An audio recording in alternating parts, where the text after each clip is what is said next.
Dear friends, मैं doctor Mukesh Kumar, associate professor, department of zoology, MSJ college Bharatpur से आज जो बहुत इम्पॉर्टेंट टॉपिक है उस पर डिस्कस करने जा रहा हूँ। Blotting techniques. ब्लॉटिंग टेक्निक्स जो है वो मॉलिक्यूलर बायोलॉजी की टेक्निक्स हैं। और मॉलिक्यूलर बायोलॉजी में जो तीन प्रकार के जो मॉलिक्यूल्स होते हैं, DNA, RNA and protein, they are very important. तो साइंटिस्ट जब मॉलिक्यूलर बायोलॉजी का एक तरह से इवोल्यूशन हो रहा था, तो उनके सामने सबसे बड़ी चुनौती ये थी कि इन मॉलिक्यूल्स को किस तरह से, जो कॉम्प्लेक्स मॉलिक्यूल या मिक्सचर ऑफ मॉलिक्यूल्स हैं, उनसे कैसे अलग किया जाए और कैसे उनको एक जो डिजायर्ड सेगमेंट है या डिजायर्ड मॉलिक्यूल है उसको कैसे मिक्सचर ऑफ मॉलिक्यूल से अलग करके उसको कैसे जिसे कहना चाहिए कि आइडेंटिफिकेशन उसका किया जाए बिल्कुल एग्जैक्ट मैनर में। तो इसको लेकर साइंटिस्ट जो है काफ़ी काम कर रहे थे। तो 80s के दशक से अगर आप देखें तो इस पर काम हुआ और मॉलिक्यूलर बायोलॉजी का जो एडवांसमेंट है वो ब्लॉटिंग टेक्निक्स के द्वारा हुआ। तो ये ब्लॉटिंग टेक्निक्स हैं, डीएनए के ऊपर बेस्ड हैं, आरएनए के ऊपर बेस्ड हैं और प्रोटीन के ऊपर बेस्ड हैं, यानी डीएनए। तो इस ब्लॉटिंग टेक्निक्स को आज हम इसमें जो हमारा करंट लेक्चर है इसमें डिस्कस करेंगे। तो उसमें सदर्न ब्लॉटिंग हम डिस्कस करेंगे। वैसे इन जनरल इंट्रोडक्शन हम ब्लॉटिंग टेक्निक के बारे में जानने की कोशिश करेंगे। What is blotting? Blots are technique for transferring DNA, RNA proteins onto carrier so they can separate it and often follow the use of gel electrophoresis.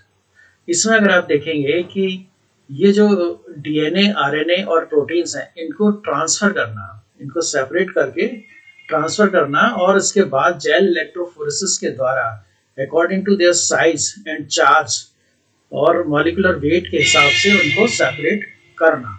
तो ये जो है एक कॉन्सेप्ट था ब्लॉटिंग टेक्निक का। तो इस ब्लॉटिंग टेक्निक को अगर हम देखें तो ये सभी में अप्लाई होता है। वो डीएनए में भी होता है और आरएनए में भी होता है और प्रोटीन में भी होता है। तो आज हम जो डिस्कस करेंगे वो सदर्न ब्लॉटिंग के लिए डिस्कस करेंगे। तो Southern blot is used for transferring DNA, the northern blot are for RNA and the western blot for protein. जैसा मैंने आपको बताया कि इसके इस जो मेरा जो करंट जो टॉपिक है इसकी हम 3 लेक्चर्स प्रिपेयर करेंगे, जिसमें से जो पहला सदर्न ब्लॉटिंग का है, दूसरा नॉर्दर्न ब्लॉटिंग का है और तीसरा वेस्टर्न ब्लॉटिंग का है। तो Southern blot is used for transferring DNA. Southern blot जो है वो डीएनए को ट्रांसफर करने के लिए यूज किया जाता है। नॉर्दर्न ब्लॉट आरएनए के लिए है और वेस्टर्न ब्लॉट प्रोटीन के लिए है। Types of blotting technique. Southern blot is used to detect DNA. जैसा मैंने आपको बताया कि सदर्न ब्लॉटिंग जो टेक्निक है वो डीएनए डिटेक्ट करने के लिए है, पोर्शन और फ्रेगमेंट ऑफ डीएनए को डिटेक्ट करने के लिए। इसी तरह से नॉर्दर्न ब्लॉटिंग है, it is used to detect RNA. और नॉर्दर्न ब्लॉटिंग जो है वो आरएनए को डिटेक्ट करने के लिए या फ्रेगमेंट ऑफ आरएनए को डिटेक्ट करने के लिए। Western blot it is used to detect protein, जबकि वेस्टर्न ब्लॉट जो है वो जिसे कहना चाहिए प्रोटीन के लिए डिटेक्शन के लिए है। तो जैसे आपने देखा ये साउंड कर रहा है, इसको आगे जानेंगे। सदर्न, नॉर्दर्न और वेस्टर्न। आपको ये लग रहा होगा कि ये नाम कैसे पड़े, तो इसको आगे जानने की कोशिश। प्रोफेसर सर एडविन सदर्न, ये एक साइंटिस्ट थे, प्रोफेसर सर एडविन सदर्न, जो कि बायोकेमिस्ट्री के प्रोफेसर थे। Fellow of Trinity developed this method in 1970 और उन्होंने 1975 में ये मेथड सदर्न ब्लॉटिंग का डेवलप किया।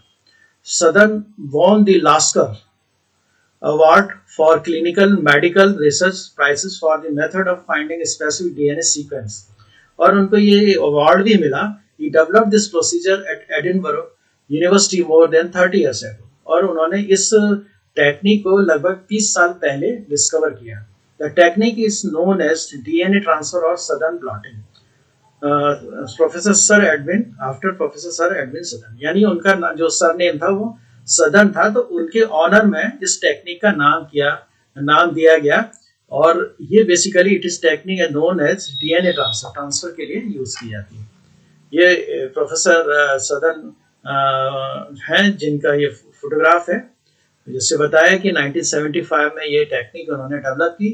used as a molecular biology for detection of specific DNA, और एक स्पेसिफिक डीएनए को डिटेक्ट करने के लिए ये टेक्नोलॉजी है. He also used the detection of specific restriction fragment against background of many other restriction fragments. This method involved separation, transfer and hybridization. इसमें 3 steps they are very important. पहला है separation. Separation का मतलब you have mixture of DNA, है ना.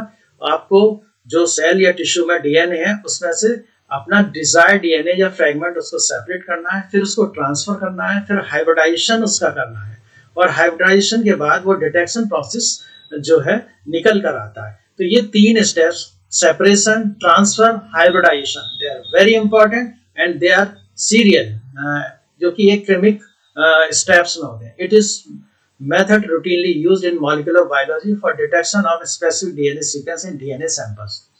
जैसा मैंने आपको बताया कि ये मॉलिक्यूलर बायोलॉजी जो कि बहुत ही हॉट ब्रांच है बायोलॉजी की, और उसमें स्पेसिफिक डीएनए सीक्वेंस को डिटेक्ट करने के लिए यूज किया जाता है. DNA detected can be a single gene.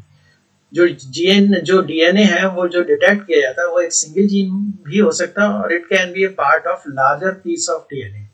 और ये एक लार्जर जो पीस होता है डीएनए उसका पार्ट भी हो जाता है एज वायरल जीनोम, जैसे कि वायरल जीनोम में आप देख सकते हैं. मेथोडोलॉजी में हम देखेंगे southern blotting combines agarose gel electrophoresis for size separation of DNA with methods to transfer the size separated DNA to a filter membrane for probe hybridization.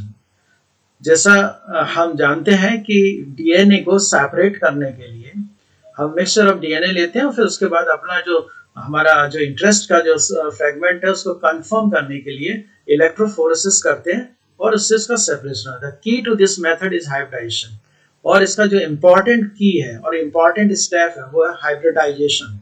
Process of forming a double-stranded DNA molecule between a single-stranded DNA probe and single-stranded target patient DNA. इसका मतलब ये है कि जो DNA हमने लिया है, tissue से लिया है या किसी पेशेंट से लिया है, उसको सिंगल स्ट्रैंड फॉर्म में लिया गया है. फिर हम एक प्रोब होती है. प्रोब का मतलब ये होता है कि जो उसका करस्पॉन्डिंग डीएनए पार्ट होता है वो प्रोब कहलाता है, और तब ये जाके डबल स्ट्रैंडेड बनता है. Southern blotting combines agarose gel. इसमें एग्रोथ जेल को यूज किया जाता है जो कि इलेक्ट्रोफोरेसिस प्रोसेस के लिए, और उसमें सेपरेशन होता है डीएनए का. With the method to transfer this size separated DNA to a filter membrane for probe hybridization. और उसके द्वारा फिर जो मेम्ब्रेन होती है उस पर इसको ट्रांसफर किया जाता है ना. तो the key to this method is hybridization. अब इसका जो स्टेप है वो होता है हाइब्रिडाइजेशन. इसको भी समझ लेते हैं. Process of forming A double stranded DNA molecule between a single stranded DNA probe and single stranded target patient DNA. जैसे हम जो प्रोब है, प्रोब का मतलब ये है कि जो डीएनए आया अब उसका करस्पॉन्डिंग जो दूसरा पार्ट होगा या दूसरा हेलिक्स होगा, तो उसका जो वो हम उसको प्रोब कहते हैं. और उसको जब हम इसमें इंट्रोड्यूस करते हैं और ये सिंगल स्ट्रैंडेड डीएनए से पेयरिंग करता है तो हम इसको हाइब्रिडाइजेशन प्रोसेस कहते हैं. प्रिंसिपल मेथोडोलॉजी में आगे देखते हैं. The mixture of molecule is separated. सबसे पहले क्या करते हैं कि जैसे जो मिक्सचर ऑफ मॉलिक्यूल है डीएनए जिस भी हम सोर्स से ले रहे हैं, टिश्यू से ले रहे हैं या सेल से ले रहे हैं, तो उसको पहले सेपरेट करते हैं. मॉलिक्यूल आर इमोलाइज्ड ऑन मैट्रिक्स, और मॉलिक्यूल्स हैं उनको इमोबलाइज्ड करते हैं. इमोबलाइज्ड मींस स्टेबलाइज हो जाते हैं मेम्ब्रेन के ऊपर, जेल के ऊपर. The probe is added to the matrix to bind to the molecules, और प्रोब जो है वो मैट्रिक्स में ऐड की जाती है. And any unbound probes are then removed. Washing एक प्रोसेस होता है. तो जो अनबाउंड प्रोब होती है जिसको हम जिसे कहते हैं डिटेक्शन के लिए यूज कर रहे हैं, उसको वॉशिंग के द्वारा हम रिमूव कर देते हैं. The place where the probe is connected corresponding to location of mobilized target molecule. और जहां पर प्रोब अपने करस्पॉन्डिंग मॉलिक्यूल या पार्ट से कनेक्ट होती है तो उसको टारगेट मॉलिक्यूल कहते हैं. Whatman 3 paper nitrocellulose membrane. इसमें जो मेम्ब्रेन यूज की जाती है वो नाइट्रोसेलुलोज मेम्ब्रेन यूज की जाती है, जिससे इलेक्ट्रोफोरेसिस के बाद जिससे उस पर ट्रांसफर किया जाता है. Southern blotting setup capillary plotting apparatus. और सदर्न ब्लॉटिंग जो प्रोसेस में एपरेटस है वो कैपिलरी एक्शन से काम करता है.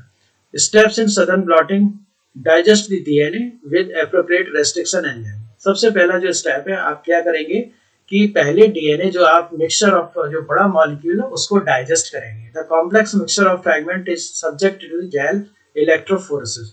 फिर ये कॉम्प्लेक्स मिक्सचर है तो उसको इलेक्ट्रोफोरेसिस के लिए हम इनिशिएट करते हैं to separate the fragment according to size, जिससे कि क्या होता है कि डिफरेंट जो साइज के जो डीएनए है वो अकॉर्डिंग टू साइज सेपरेट होती है। हैवियर जो है ऊपर की तरफ होती है, लाइटर नीचे की तरफ होती है। Restriction fragments present in the gels are denatured. जो रेस्ट्रिक्शन फ्रैगमेंट्स होते हैं यानी जो जिनको काट कर हमने रेस्ट्रिक्ट किया है डीएनए के मॉलिक्यूल्स को, वो डीनेचर्ड होते हैं will alkali and transform onto nitrocellulose filter और नाइलोन मेम्ब्रेन, यानी और नाइट्रोसेलुलोज मेम्ब्रेन पर उनको ट्रांसफर किया जाता है बाय ब्लॉटिंग, यानी उसके ऊपर रखने के बाद तो ये प्रोसेस जो है ब्लॉटिंग कहलाता है। The procedure preserve the distribution of fragment in the gel. इससे क्या होता है कि ये जो प्रोसेस है वो प्रिजर्व करता है डिस्ट्रीब्यूशन ऑफ फ्रैगमेंट का जेल से और मेम्ब्रेन के ऊपर, creating the replica of gel on the filter, जो इसका एक रेप्लिका होता है। The filter is incubated under hybridization condition with specific radio labeled DNA probe। तो फिल्टर जो है वो क्या होता है कि हाइब्रिडाइजेशन प्रोसेस के लिए रेडियो लेवल डीएनए जो प्रोब है उसके साथ उसका इंक्यूबेशन करते हैं, जिससे कि वो करस्पॉन्डिंग जो उसका पार्ट है डीएनए उससे इसका हाइब्रिडाइजेशन होता है। The probe hybridizes to the complementary DNA and restriction fragment, यही मैंने आपको बताया। Excess probe is washed away. Excess जो प्रोब होती है उसको वॉशिंग मेथड से हम उसको हटा देते हैं and the probe bound to the filter is detected. और जो प्रोब फिल्टर से बाउंड होती है उसको हम डिटेक्ट करते हैं बाय ऑटो रेडियोग्राफी। ये भी एक टेक्निक है which reveals the DNA fragment to which the probe hybridize, जिससे कि एक क्लियर कट पता चल जाता है कि यहाँ पर हाइब्रिडाइजेशन प्रोसेस हुआ है। ये एक सिंपल सा डायग्राम है जिससे हम और आसानी से समझ सकते हैं कि सदन ब्लॉटिंग का प्रोसेस कैसे किया जाता है। Extract and purify DNA from cells, यानी सेल से आप डीएनए को प्यूरिफाई करें, जिसमें हम रेस्ट्रिक्शन एंजाइम्स का यूज करते हैं। DNA is restricted with enzyme, यानी उसको रेस्ट्रिक्ट कर देते हैं, जो लॉन्ग पार्ट होता है उसको रेस्ट्रिक्ट कर देते हैं। Separated by electrophoresis. Electrophoresis, gel electrophoresis, जैसा मैंने आपको प्रीवियस स्लाइड्स में बताया, उसको इलेक्ट्रोफोरेसिस से सेपरेट कर दें। फिर डीएनए डीनेचर हो जाता है ना, अपनी जो ओरिजिनल उसकी वो है स्ट्रक्चर, उसको उससे denature. Transfer to nitrocellulose paper, blotting है ना, ब्लॉट, और उसका इसको फिर उस पर नाइट्रोसेलुलोज पेपर पर ट्रांसफर कर देते हैं। Added level probe for hybridization to take place.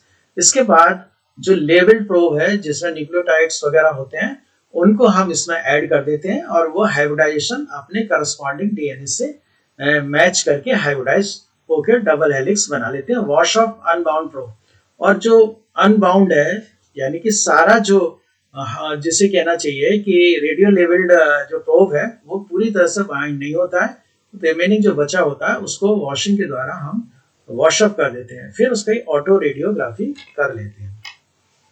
ये भी एक मेथड है, जैसे आपने देखा है कि जीनोम कहीं भी सेल और उससे हमने ये डीएनए लिया, फिर ये दूसरे स्टेप में आयरो देख रहे हैं, रेस्ट्रिक्शन एंडोन्यूक्लियस से उसको हमने रेस्ट्रिक्ट कर दिया, यानी जो हमारा डिजायर्ड फ्रैगमेंट है उसको एंडोन्यूक्लियस एंजाइम से कट कर दिया और उसके बाद एग्रोथ जो जेल है इलेक्ट्रोफोरेसिस मेथड के द्वारा उसको सेपरेट किया। हाई मॉलिक्यूलर वेट वाला जो होगा वो ऊपर की साइड रहेगा, ये प्लेट आपको नजर आ रही है, और लो मॉलिक्यूलर वेट वाले नीचे की साइड में आ जाएंगे एग्रोथ जेल प्लेट पर।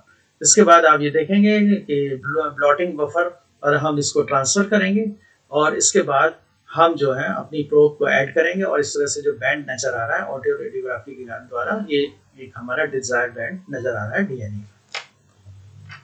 Application of Southern blotting. Southern blots are used in gene discovery. हम इसका एप्लीकेशन किस किस चीज में कर सकते हैं? जीन डिस्कवरी में कर सकते हैं, मैपिंग में कर सकते हैं, इवोल्यूशन में कर सकते हैं, एंड डेवलपमेंट स्टडीज में कर सकते हैं, डायग्नोस्टिक एंड फॉरेंसिक, जिसे कहना चाहिए कि जो डायग्नोस्टिक पर्पस के लिए भी इसको यूज किया जाता है। Identification of transfer genes in transgenic individuals, जैसे ट्रांसजेनिक एनिमल्स हैं हम उसमें भी देखते हैं, तो उसमें भी इसका आइडेंटिफिकेशन कर सकते हैं कि हमारा जो जीन है हमने जो ट्रांसजेनिक एनिमल में है वो गया कि नहीं गया, तो ये उससे भी पता लगे। सदन blotting allows investigator to determine the molecular weight of restriction fragment and to measure relative amount of different samples. यानी हम ये पता लगा सकते हैं कि उसका मॉलिक्यूलर वेट कितना है. Southern blot is used to detect the presence of particular bit of DNA in sample. और ये भी हमें पता लगा सकते हैं कि जो हमारा सैंपल है उसमें कितना वो डीएनए है जो हमारा डिजायर्ड, जिसको हम चाहते हैं. Analysis the genetic pattern which appear in persons DNA. और हम किसी भी आदमी के डीएनए पैटर्न को भी इससे पता लगा सकते हैं. तो इस टेक्निक में मैंने आपको ये बताया कि अगर हम कंक्लूड करें कि ये जो ब्लॉटिंग टेक्निक्स हैं मॉलिक्यूलर बायोलॉजी में यूज़ की जाती हैं और दे आर वेरी इंपॉर्टेंट और they are very specific techniques. और जिसमें आपका सदर्न ब्लॉटिंग है जो डीएनए के लिए यूज़ होता है, नॉर्दर्न ब्लॉटिंग है वो आरएनए के लिए यूज़ होता है, और वेस्टर्न ब्लॉटिंग है वो प्रोटीन के लिए यूज़ होता है. तो इस स्पेसिफिक लेक्चर में हमने जो है सदर्न ब्लॉटिंग को समझा. नेक्स्ट जो लेक्चर हमारा होगा उसमें हम दूसरी ब्लॉटिंग टेक्निक्स के बारे में जानेंगे.